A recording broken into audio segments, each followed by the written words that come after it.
It started with a fire, a blaze that swallowed the mountains near Springfield and left behind a wounded red fox alone, burned and barely breathing. But when a grieving mother and her toddler opened their hearts to him, something no one expected began to unfold. This isn't just a story about survival. It's about a wild creature who chose to protect, and a family that learned how to heal together. But tell me this, if a wild fox showed up in your backyard, would you open the door? Let us know in the comments, where in the world are you watching from?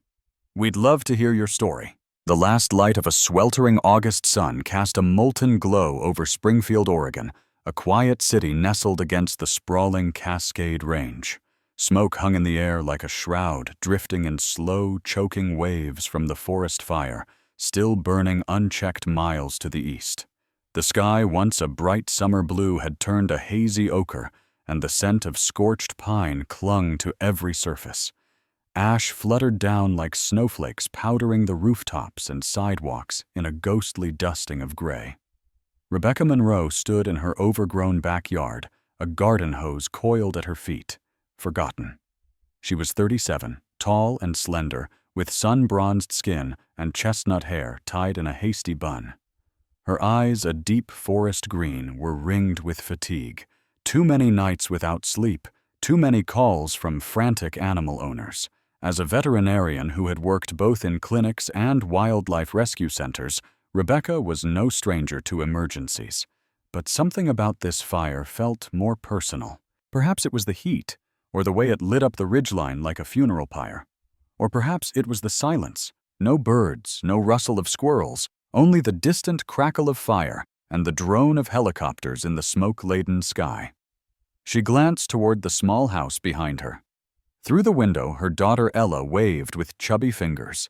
The toddler had curly blonde hair and a sunny disposition, a little over 2 years old, and always babbling nonsense that made Rebecca smile even in the darkest of times. Ella had inherited her father's blue eyes. Eyes Rebecca had not seen in 3 years, not since the accident that left her a widow. That loss had chiseled away something in her, carving her into someone more cautious, more self-reliant. Love had been replaced with purpose, and that purpose was Ella. A distant sound broke the trance, something sharp like a cry, not human, but piercing and close. Rebecca's instincts took over. She snatched the flashlight from the porch and ducked under the backyard fence gate, following the sound toward the tree line that bordered their property. The fire hadn't yet reached this far west, but the animals had already begun to flee, disoriented and frightened. She'd found deer stumbling across highways, raccoons hiding beneath parked cars, and once even a porcupine trembling on her doorstep. The cry came again, this time weaker. She moved swiftly through the underbrush, brushing past brambles and dry ferns, until the beam of her flashlight landed on a shape nestled beneath a fallen oak. It was a young red fox. He was small, no older than 5 months by her. Guess his rusty coat patchy with soot and singe marks. One of his hind legs was twisted unnaturally, and blood matted the fur around his haunches. But what caught her breath was his eyes, a golden amber so vivid they seemed to burn, watching her with a mix of wariness and exhaustion. He didn't move. He simply stared, chest rising shallowly. Rebecca crouched, slowly murmuring soft words, her voice steady, despite the adrenaline spiking through her veins. "Hey there, little guy. I'm not gonna hurt you." Her hand moved carefully toward him. When he didn't retreat, she removed her sweatshirt and used it as a barrier to lift him gently into her arms. The fox was surprisingly light, and his ribs pressed sharp against her forearm. The moment their skin touched through the fabric, he let out a low, trembling whine, then fell silent. Back at the house, she laid him on a clean towel in the mudroom, closing the door to keep Ella away. The toddler, ever curious, peeked through the baby gate and giggled, calling Doggy. "Not a dog, honey," Rebecca murmured. "Just a visitor." She cleaned the wounds with practiced hands, whispering reassurances even though she knew the fox didn't understand. Or maybe he did in some wild way. He remained still, his breathing shallow but steady, only flinching once when she wrapped the leg. By the time she was done, the fox had drifted into sleep. That night, after Ella was asleep in her crib and the air was thick with smoke, Rebecca sat by the fox, watching his flank rise and fall. She didn't intend to keep him. Her license allowed temporary wildlife care, and she'd return him to a proper rehabilitation center once he stabilized. But something about the quiet way he had accepted her touch, the absence of panic in his eyes, it felt familiar. Like someone who had given up on fighting the world and decided to trust just once more. The next morning, the smoke had eased slightly. News reports said the fire was 40% contained thanks to a cold front pushing through the mountains. The sky was still tinged orange, but the worst had passed. Rebecca stepped into the mudroom and found the fox awake, watching her from his nest of towels. He didn't growl or move, just watched. Ella, in her footy pajamas with dinosaurs on them, toddled in behind her. "Hi, Fox," she shouted cheerfully. Rebecca braced herself, but the fox didn't panic. His ears flicked once, and then remarkably, he turned his head slightly, as if acknowledging the toddler's voice. "Well," Rebecca said under her breath, "you're full of surprises." She decided to call him Rusty. That afternoon, she built a small enclosure just off the back porch using old lumber and chicken wire. It wasn't a permanent habitat, but it would give Rusty access to fresh air and sunshine while he healed. She set up a shaded corner with bedding and placed a water bowl nearby. Rusty hobbled into the space with minimal complaint, his eyes always scanning, always calculating. Later that day, as Rebecca hammered the last nail, a voice called over the fence. "What is that thing?" She turned to see a boy, tall and lanky, no older than 12, with a mop of brown curls and wary eyes. He was dressed in an oversized hoodie and jeans that were too short at the ankle. This was Liam, the neighbor's grandson, who had recently come to live with his grandfather after losing his father to a mountaineering accident. Since his arrival, Liam had kept mostly to himself, rarely smiling, often seen lingering near the woods with a slingshot hanging from his pocket. "It's a fox," Rebecca replied, brushing her hands on her jeans. Liam narrowed his eyes. "Isn't that dangerous? It could bite someone. He's injured, and he's not a pet. I'm just helping him recover." Liam shrugged but didn't leave. He stared at Rusty for a long while, then muttered, "I don't trust wild animals," before turning away. Rebecca watched him go. "Neither do I, sometimes," she whispered. That evening, as the sun dipped low and cast golden light through the smoky haze, Rusty lay curled under the oak tree at the corner of his enclosure, ears flicking gently at every sound. Ella sat on the porch steps, sucking her thumb, eyes locked on the fox. Rebecca stood behind them, both arms folded, drifting between the child and the creature.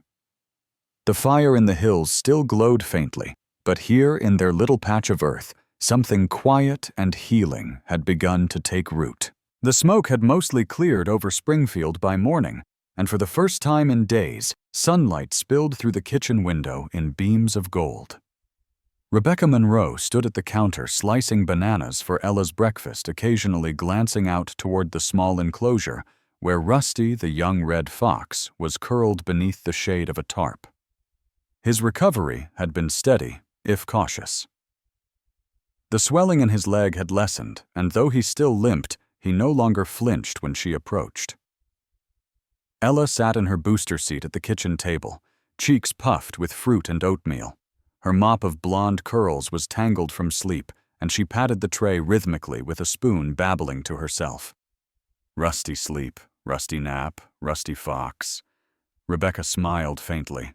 In just 2 days, her daughter had said Rusty more times than she'd said Mama in a week.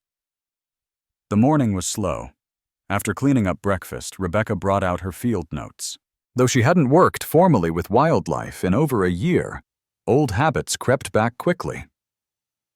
She'd begun documenting Rusty's behavior, his appetite, movement, posture, anything that might help determine if he could eventually be released into the wild. So far, the data suggested ambiguity.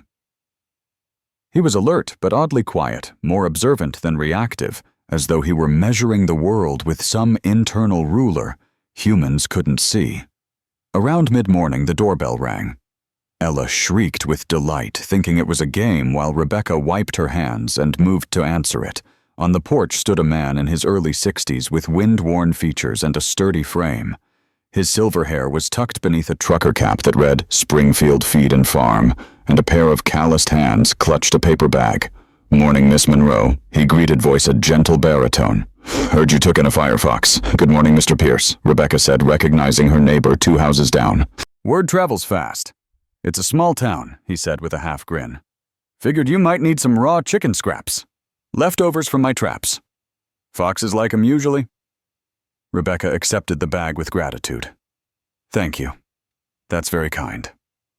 Clifford Pierce had lived in the neighborhood for over 30 years, a retired game warden turned trapper and hunter, by hobby. Though he kept mostly to himself, he'd always been civil, stoic, fair, and notoriously protective of the local wildlife balance. Rebecca found it curious he'd offer food to a fox, but perhaps even he felt a flicker of sympathy in the wake of the fires. As they spoke, Liam appeared at the edge of his grandpa's fence, arms crossed. He'd been quieter than usual since yesterday's encounter. Still wary, still distant. But he lingered. Later that day, with the air warmer and clearer, Rebecca set Ella in the playpen on the back deck, while she worked in the garden beds, pulling weeds that had been neglected during the chaos. Rusty was out of his enclosure, stretching his limbs under supervision. He moved slowly, cautiously, his injured leg tucked close when he sat. He watched Ella with that same fixed gaze, not predatory, never that, but curious, as if her presence unsettled the laws he'd learned in the wild. Rebecca was trimming basil when a voice startled her from behind. "You always let it out like that." She turned to see Liam standing near the garden edge slingshot hanging loosely from one hand. He wore a red plaid shirt and scuffed sneakers, eyes unreadable. "Not always," she said. "Just when I'm outside with him." "He'll never be wild again," Liam muttered. "You know that, right?" Rebecca stood dusting dirt from her knees. "He might not be. But that doesn't mean he doesn't deserve a chance to be something." Liam hesitated, then walked closer, his fingers curling around the slingshot strap. "My dad used to say animals only pretend to be tame when they're scared. The moment they feel safe, they remember who they are." Rebecca met his gaze. "Your dad was a smart man, but not every animal is the same, and not every person either." There was a silence between them. Then Liam asked quietly, "What's it like, holding something wild?" Rebecca paused before answering. "It's like holding a storm in a teacup.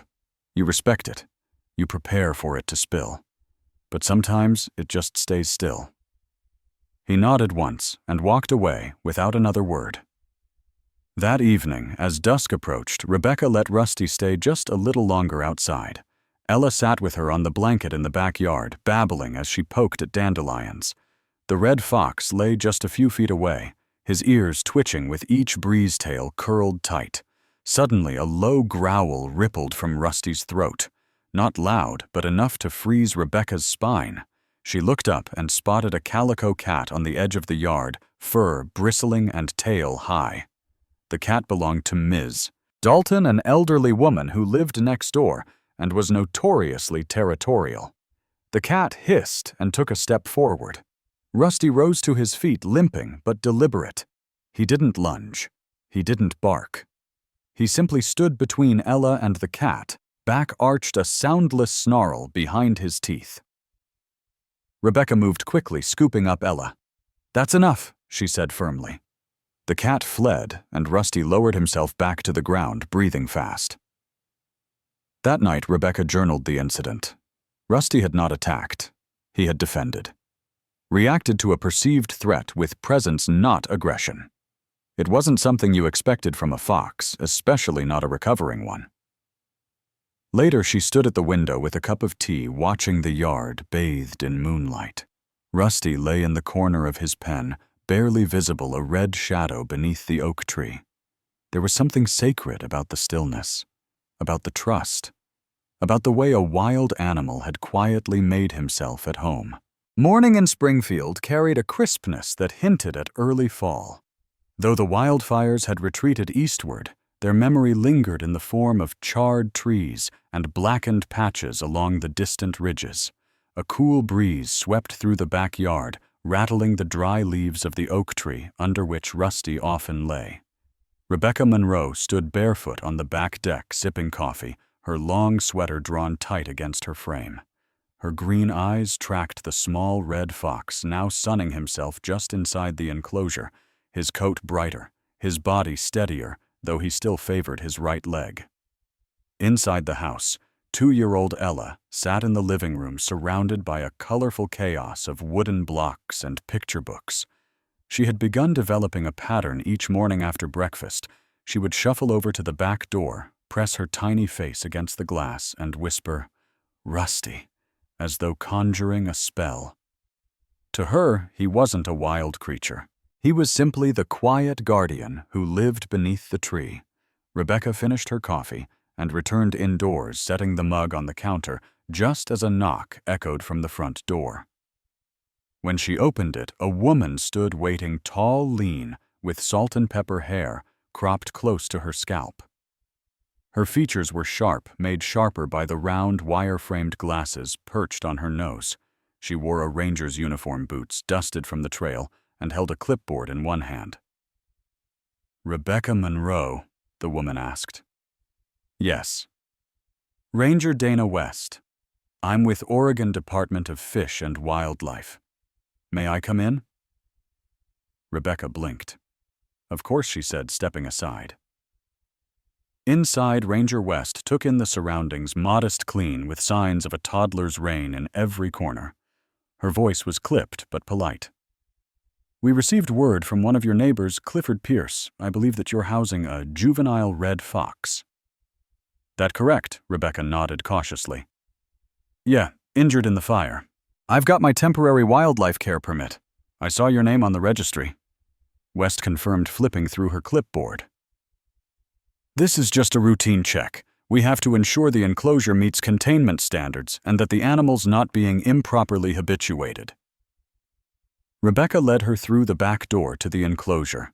Rusty lay curled in his corner, but lifted his head at the stranger's presence, his golden eyes locked on West as she approached. "He's alert," West said, "but calm.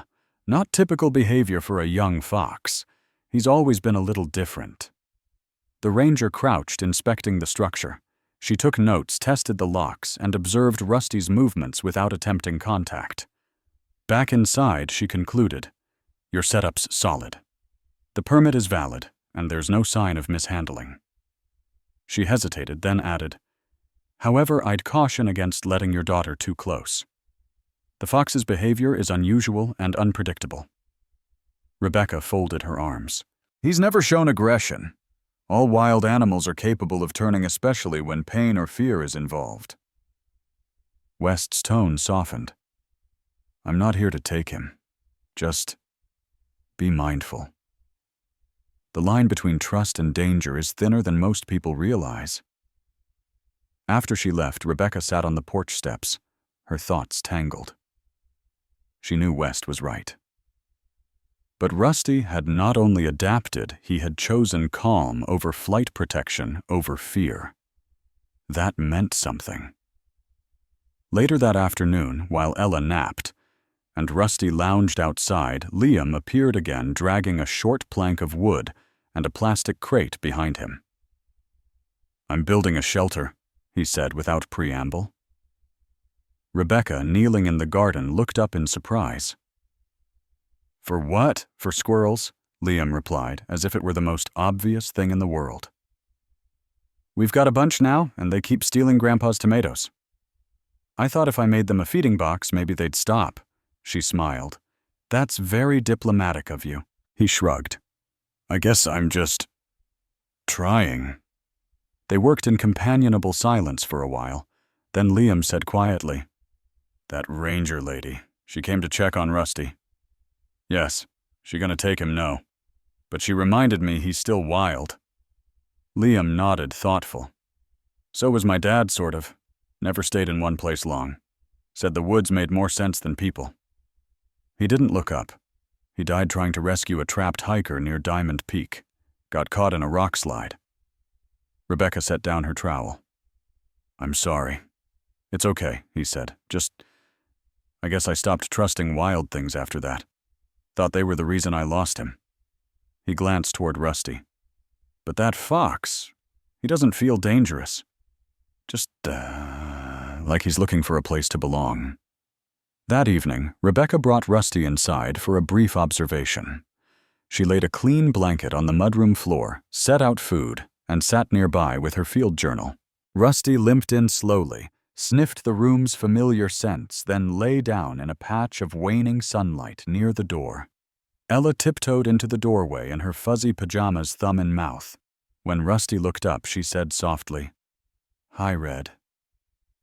Rebecca didn't correct her. Rusty didn't flinch. He blinked once slowly and returned to resting. Outside, night painted the sky in shades of violet and indigo. The fire scars still marred the far hills, but in this small house, something unspoken had taken root.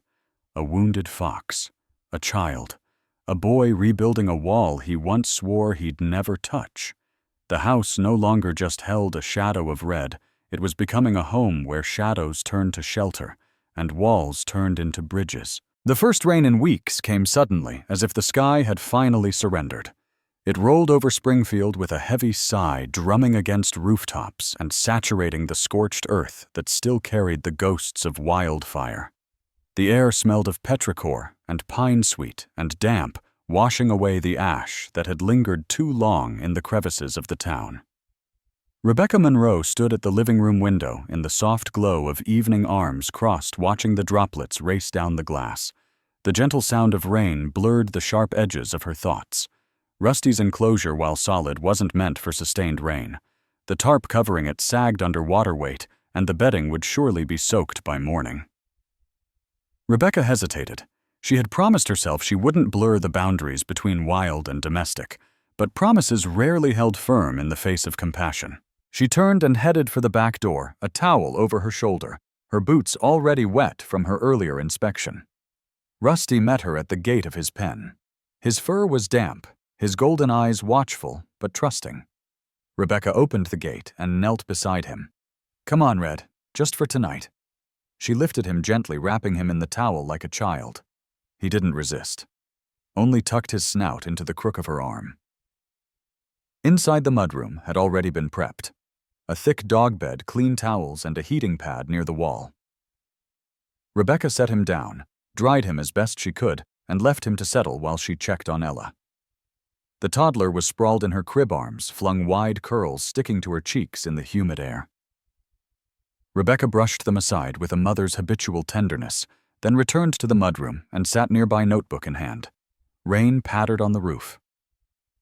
Rusty, now dry and curled, lifted his head occasionally at distant thunder, but didn't move. His breathing was steady, his body calm. There was something oddly reverent about his stillness, as if he too understood that nights like these weren't about wilderness or walls, but something quieter, something shared. Suddenly, a knock at the front door broke the hush. Rebecca glanced at the clock. 9:42 p.m. Unusual. She wiped her hands and moved quickly to answer. On the porch stood an elderly woman, umbrella in one hand, a casserole dish in the other. Her coat was old but meticulously kept, with brass buttons and a lace brooch pinned near her collar. "Evenin', dear," the woman said, smiling warmly. "Hope I'm not intruding." "Not at all, Ms. Dalton. Please come in." This was Marjorie Dalton, Rebecca's neighbor to the north, owner of the territorial calico cat who had challenged Rusty days before. She was in her 70s with fine silver hair twisted into a neat bun, a sharp wit, and a reputation for being proper in a neighborhood that leaned more casual. She'd lived on the same street for 42 years, known everyone's business, and usually had a strongly worded opinion about it. "I heard we're expecting another cold snap after this rain," she said, handing over the dish. "Thought you and Ella might like some warm shepherd's pie." "That's very kind of you," Rebecca said sincerely. "Please let me take your umbrella." "I won't stay long," Marjorie said, glancing around. Her eyes landed on the mudroom behind Rebecca, where the shape of Rusty was faintly visible. "So that's the fox." "Yes, he's recovering well." Marjorie peered more closely. "Not afraid of him attacking, no. He's never shown signs of aggression. He just wants to rest." Marjorie looked thoughtful. "Years ago, when I lived on my father's orchard, we had a fox den nearby. Mama swore one of the vixens saved my baby brother from a rattler. No one believed her, but I saw the bite on the fox's leg myself." She paused. "Some animals know more than we give them credit for." Rebecca raised an eyebrow. "Really?" "Oh yes. Nature keeps its own secrets, and sometimes it shares them with us." She turned back toward the door. "Be careful, dear. Some folks don't like lines getting blurred. But I say, if something wild chooses to trust you, that's not weakness. That's a gift." She left with a smile and a nod. Later that night, as the storm deepened and wind howled against the windows, Rusty began to stir. Rebecca, sitting nearby in her robe, watched him pace the mudroom slowly, his steps uneven but purposeful. He sniffed along the baseboards, paused near Ella's rain boots, then returned to the bed and lay down again, curling tighter, this time his eyes drifting closed. Rebecca couldn't sleep. The rain was too loud and her mind too full.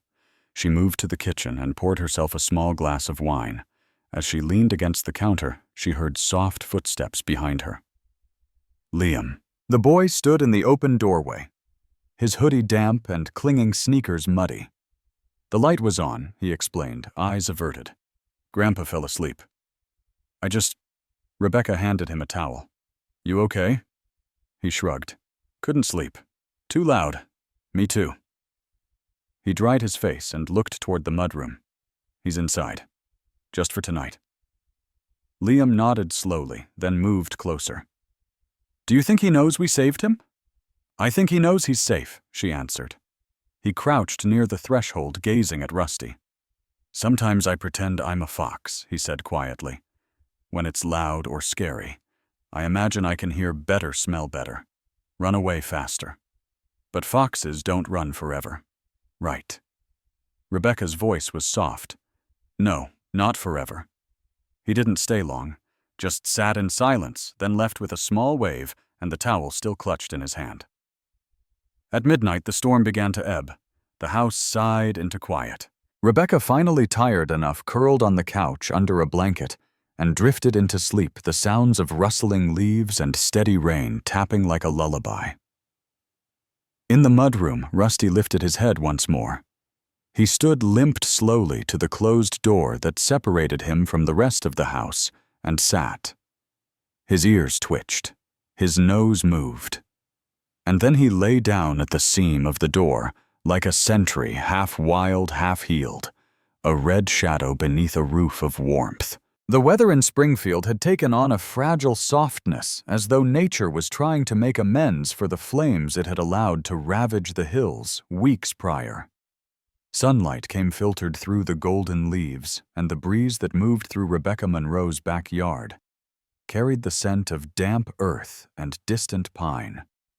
Autumn had begun its quiet descent. Rebecca moved between her garden beds, tending to the soil with bare hands. Her jeans were streaked with dirt, and her green flannel sleeves were rolled to the elbow. Nearby, Rusty walked unconfined, but under her watchful eye. He was stronger now, his coat, fuller eyes brighter, but he still moved with a slight limp, the ghost of his injury reminding them both of what he'd endured. Inside the house, Ella napped soundly with her stuffed rabbit. Tilly clutched in her arms. The house was still except for the soft hum of wind through open windows. The side gate creaked open. Rebecca looked up and saw a woman step through tall with auburn hair pulled back in a twist, a field vest over a fitted long-sleeve shirt, and hiking boots that carried a faint layer of red cascade dust. She had kind brown eyes and a posture that suggested years in the wilderness. Her expression was tentative, hopeful. Rebecca, the woman asked. Yes, I'm Claire Emery, Liam's mother. Rebecca's face softened. Of course, he's mentioned you. Claire offered a small smile. I just got in from Montana yesterday. Thought I'd introduce myself. They shook hands, and Rebecca invited her in. But Claire's eyes drifted to the small fox near the deck. So that's him? She asked. Rusty. Rebecca nodded. He's complicated. Claire watched the animal in silence for a moment. He doesn't run from you. He doesn't run from much anymore, Rebecca replied quietly. Sometimes I wonder if that's bravery or surrender. They sat on the porch steps, knees brushing, as the golden light slid down the lawn. Claire shared snippets of her work with wolves and the way field research had kept her distant from Liam longer than she intended. Her voice trembled once when she mentioned Liam's father, the man who'd raised their boy wild-hearted and free, only to die under a landslide near Diamond Peak. Rebecca listened. There was something comforting in sharing silence with another woman, shaped by loss. A sudden movement caught Rusty's attention. He froze ears forward, tail stiff. Rebecca's eyes followed his line of sight to the far corner of the yard near Ella's sandbox. Coiled in the dry leaves lay a rattlesnake, its body mottled thick and deadly. Its head rose slowly, tongue flicking. Claire, don't move, Rebecca whispered. But Rusty was already running. The fox bounded across the yard with surprising speed. His body formed a red streak across the grass, placing himself directly between the rattlesnake and the shaded corner where Ella had left a toy bunny earlier. The snake responded with a warning rattle, sharp, furious. Rebecca stood, heart pounding. Rusty, no. In that instant, the snake struck. Rusty yelped a sound so sharp and raw it sliced through the warm stillness like a knife. Claire gasped as Rebecca rushed forward. The fox staggered back, already limping heavily, favoring the leg that had been struck. He collapsed beside the steps, panting, trembling. Rebecca dropped to her knees, hands moving fast. The bite was on his front leg. Already the fur swelled around 2 distinct puncture marks. Blood trickled between the coarse red hairs. Claire knelt beside her. We have to get him to a vet fast. I know, Rebecca muttered, her voice tight with panic. Dr. Whitman's office, it's 20 minutes if I drive like hell. Claire didn't hesitate. I'll watch Ella. Go. Inside the house, Ella had stirred from the commotion, her face drowsy and confused. Rebecca kissed her forehead, grabbed the emergency pet carrier, and with shaking hands lifted Rusty into it. His body was limp, but his eyes were open, glazed with pain. Hang on, Red, she whispered. Please. She strapped the carrier in the passenger seat and sped through back roads, tires kicking gravel. The sun dipped behind the trees, casting long shadows over the asphalt as her fingers gripped the wheel with white-knuckled focus. Rusty's breathing was shallow, barely audible over the hum of the engine. By the time she arrived, Dr. Whitman and her assistant were waiting outside. The veterinary clinic tucked behind the town's general store was small but well-equipped. Dr. Miriam Whitman was a sturdy woman in her 50s with thick glasses and a calm, commanding presence. Her assistant Jamie, a young vet tech with lavender-dyed hair and a sleeve of floral tattoos, took the carrier from Rebecca's arms with care. He's been bit front leg high up, Rebecca said breathlessly. We've got anti-venom. We'll stabilize him first, Dr. Whitman replied. Stay here. I'll update you. Rebecca sank into a chair in the small waiting area, arms wrapped around herself. On the wall hung framed pictures of rescued owls, coyotes, and deer. In that moment, none of it mattered. All she could see was Rusty's body twitching in pain the way he had run without hesitation. A full hour passed. Then Dr. Whitman reappeared, her scrubs streaked, but her face calm. He's stable, she said. Rebecca's knees buckled with relief. The venom's spreading slower than expected. That's good. He's going to be groggy for a while, but he fought it. Strong little guy. Rebecca nodded, unable to speak at first. Then finally, "Can I see him in a bit? Let him rest. He'll need to stay overnight, maybe 2. We'll monitor kidney function and swelling." Later, as the stars emerged and the chill of night settled over Springfield, Rebecca stood outside the clinic staring at the silhouette of the hills. Her heart was still racing, but her hands had stopped trembling. Back home, Claire had put Ella to bed. Liam had come over too, worried quiet, and waited with them. When Rebecca returned, the boy said nothing, just walked over to the empty enclosure, stared at the space beneath the oak tree, and whispered, "Come back, Rusty." Morning came, but light did not. Springfield was cloaked in thick gray clouds, as if the sky itself refused to lift the weight that had settled on Rebecca Monroe's home. The house felt colder, emptier. The absence of one presence, small silent red, echoed through every room like a missing heartbeat. Rusty had spent the night at the veterinary clinic, unconscious. Rebecca stood at the kitchen sink, hands clenched around a mug of coffee gone cold. Her eyes were swollen from sleep she hadn't had. She'd sat up all night on the living room couch phone in hand, waiting for news that didn't come. She checked again. No new message, no missed call. Her thumb hovered over the screen, trembling. In the corner, Ella played half-heartedly with her stuffed rabbit, but her gaze kept drifting toward the back window where Rusty's enclosure stood empty. "Fox," she whispered. "Fox home." Rebecca forced a smile. "Soon, baby. We hope." Around 9:00 a.m., the phone finally rang. Rebecca answered on the first ring. "Rebecca, it's Dr. Whitman." The veterinarian's voice was lower than usual. Rusty made it through the night, but barely. Rebecca gripped the counter, her breath held. His vitals crashed just after midnight, the doctor continued. "We had to intubate. Venom compromised his breathing fast. He's stable now, but unconscious. We've administered 2 rounds of anti-venom, and he's responding, but only slightly. There's tissue necrosis forming around the wound. I need your consent to begin minor debridement. If we wait, we could lose the leg. Or him." Rebecca's voice broke. "Do whatever you have to." "We will," Whitman said. "But you should come." She hung up, scooped Ella into her arms, and called Liam. Within the hour, the 3 of them arrived at the clinic. The wind outside was sharp and wet, biting through clothes and skin. Liam hadn't spoken during the drive. He sat beside Ella in the back, eyes fixed on the gray clouds as if willing them to clear. Inside the clinic, the lights felt too bright. Dr. Whitman met them at the door. She looked exhausted. Her glasses sat slightly crooked, and her blue scrubs were streaked with iodine and blood.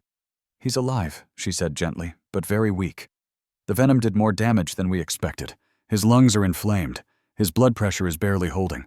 We'll keep fighting, but it's going to be an hour-by-hour situation."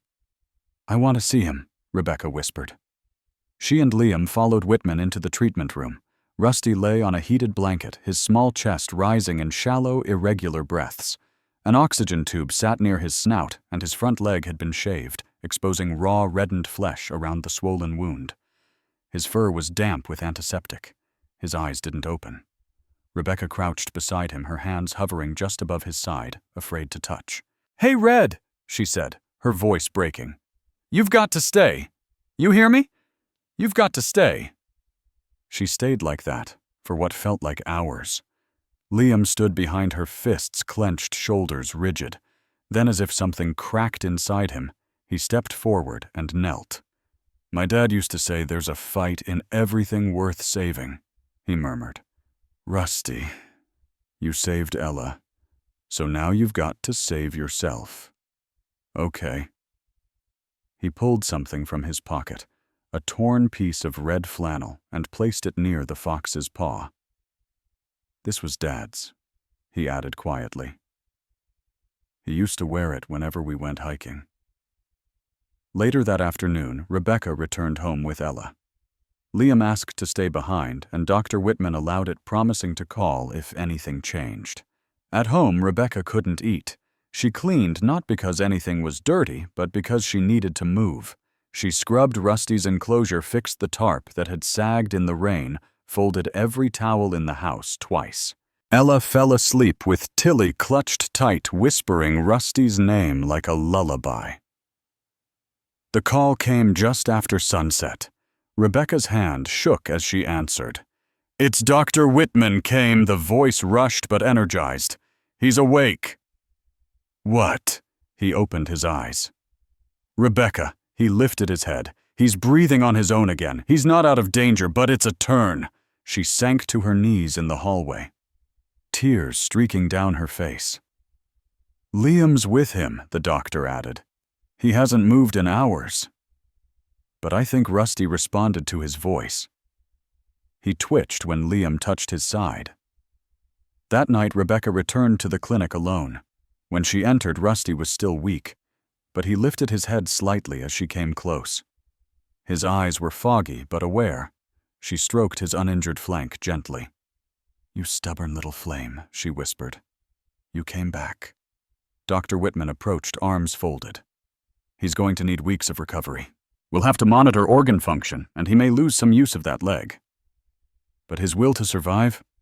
I've never seen anything like it." Rebecca looked at Rusty, then at the blanket beside him. Ella's toy rabbit had been placed there earlier by Liam. She didn't ask how it got there.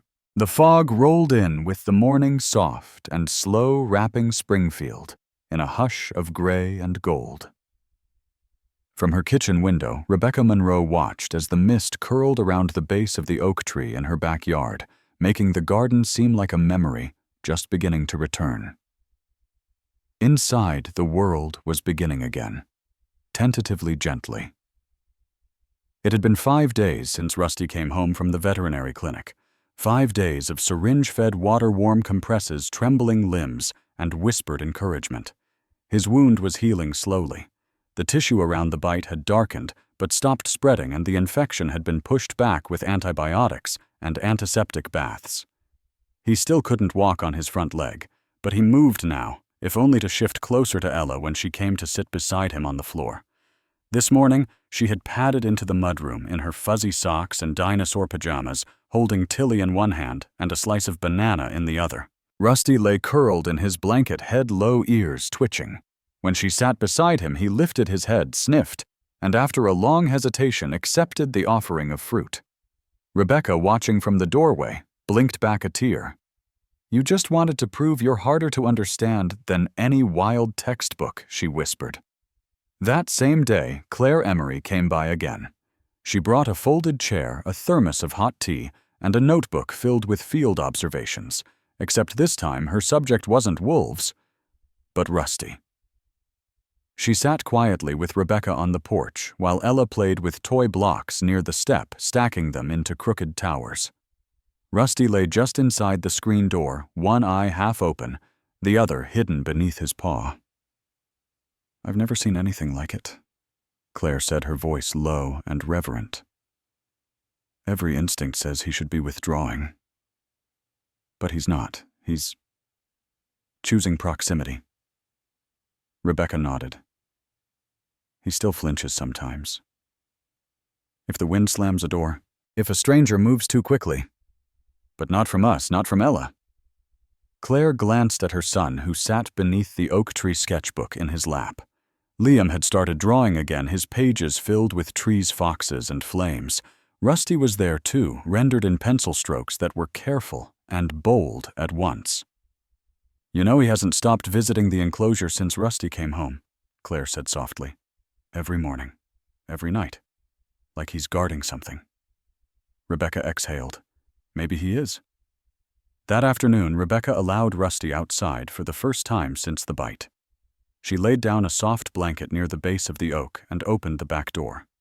Rusty limped forward slowly, ears, forward leg, trembling with each step. But he moved. He crossed the threshold. Ella clapped softly. Rusty walk. He settled beneath the oak nose, lifted to catch the breeze, and closed his eyes. Rebecca sat beside him, feeling the warmth of his body brush against her thigh. For the first time in days, the tension in her chest loosened. Then a rustling came from the fence. Liam appeared, clutching a small cardboard box. "I brought something," he said, stepping into the yard. Rebecca stood as he approached. "What is it?" "Something I made. For him." From the box, Liam pulled out a wooden plaque, roughly cut and painted with simple symbols. A paw print, a small heart, and the shape of an oak leaf. Across the top, the word Protector had been carved, uneven but earnest. "I wanted to give him a name," Liam said. "Not just Rusty. I mean, it's a good name. But he's more than that now." Rebecca took the plaque, emotions welling in her throat. "You want to hang it here?" Liam nodded. "By the tree." They did. Together. That evening, as the light dipped low and the sky turned the color of ripe peaches, Rebecca sat at the kitchen table writing in her journal. Across the page, she scrawled October 17th. Rusty walked today. Ate from Ella's hand. Sat beneath the oak for almost an hour. No signs of relapse. First time I've seen Liam smile in weeks. She closed the book and looked outside. Ella was asleep on the rug near the fireplace, Tilly tucked against her cheek. Rusty lay nearby, breathing slow calm. Liam, still sitting on the porch steps, looked up at the stars. Later, Claire joined her son outside. Rebecca watched from inside the window, fogging faintly between them. She couldn't hear what was said, but she didn't need to. Claire's arm wrapped gently around Liam's shoulders, and for the first time since she had met them, he leaned in without pulling away.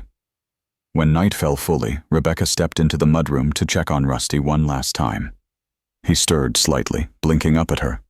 She knelt, brushing her fingers along his side. "You chose to fight," she said. "You chose to stay. That means everything." Rusty licked her hand once, slow and dry. It was the first time he'd ever done that.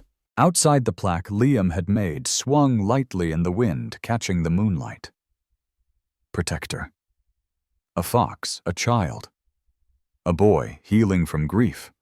A mother rediscovering hope, all held together by something fragile and impossible and real.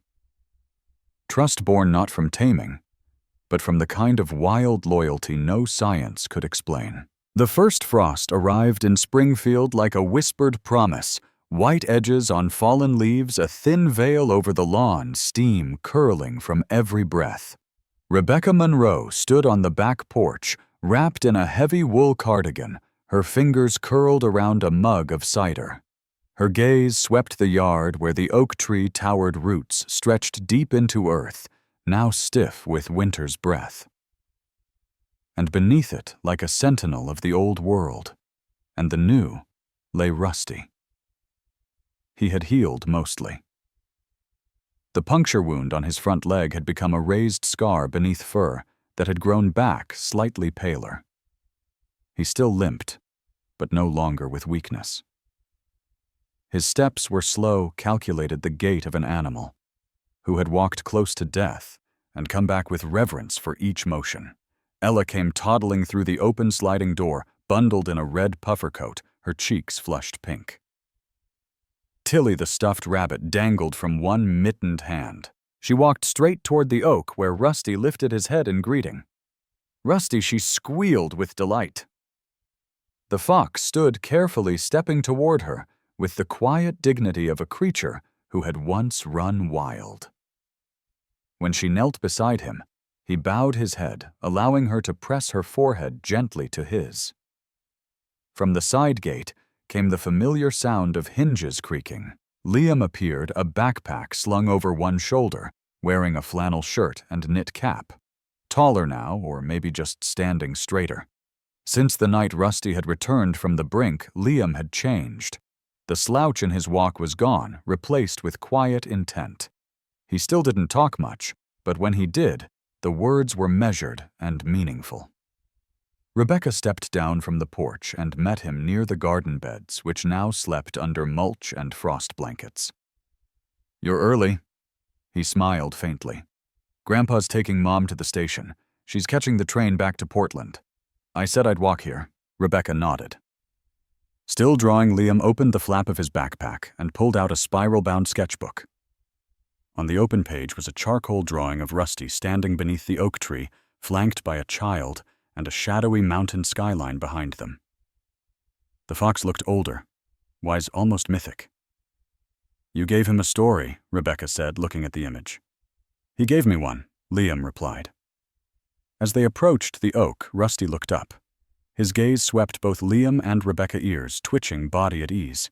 He no longer startled at distant sounds, no longer shrank back from touch.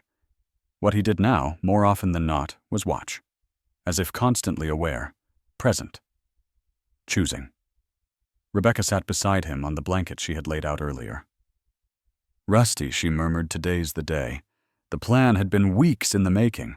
With Rusty now stable and functional, she'd spoken with Dr. Whitman and the Wildlife Center. Though Rusty could never be fully released back into the wild, the sanctuary near Eugene had offered him a permanent home.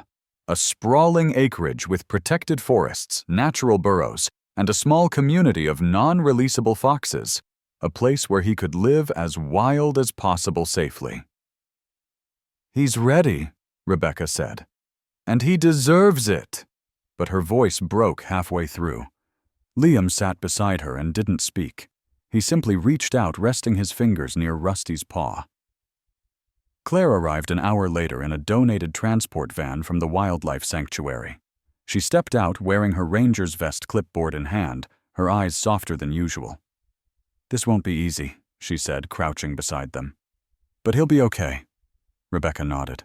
I know. They let Ella say goodbye first. The toddler wrapped her arms around Rusty's neck, humming quietly. Bye-bye, Rusty, she whispered. You brave. Rusty leaned into the touch. Then slowly he stepped into the open carrier placed near the porch. No struggle, no fear, only calm resolve. As they secured the latch, Rebecca placed something inside Ella's worn plush rabbit. He's earned it, she said. The drive to the sanctuary was quiet, misty. They passed through winding hills, tall trees, and silence broken only by tires against wet asphalt. Rusty rested in the back, head turned toward the window, golden eyes watching every shift in landscape. When they arrived, the staff at the sanctuary welcomed them warmly. A fenced path led into the trees, opening onto acres of managed woodland. Rebecca carried the carrier alone, hands steady, but heart heavy. At the edge of the enclosure, she opened the door. Rusty hesitated just for a second, then stepped out. He walked forward with no limp, his form blending into the dappled shadows of pine and oak. Then, before disappearing behind a curve of bramble and light, he turned and stared, long enough for Rebecca to see what she needed understanding. Then he vanished. That night, back in Springfield, the house was quiet. Rebecca sat on the porch alone, watching stars peek through the clearing clouds. Ella had fallen asleep early. Liam had returned home, but not before giving her one last drawing, a fox under the moon looking back. A wind stirred the trees, and the plaque Liam had made weeks before, Protector, swayed gently beneath the oak. Though Rusty was no longer here, his presence remained in the imprint he'd left on each of them. And when Rebecca closed her eyes, she could still feel him. In the breeze. In the quiet. In the healing space between grief and growth. Sometimes the strongest bonds are not built by blood, but by quiet acts of trust. In a world that often moves too fast, a wounded fox reminded a family and all of us that healing takes time, and love can be found in the most unexpected forms. If this story touched your heart, share it with someone who needs a little hope today. Don't forget to comment below. Have you ever experienced a moment when an animal changed your life? Let us know in the comments and tell us where you're watching from. And remember to subscribe so you never miss another story of courage, kindness, and second chances.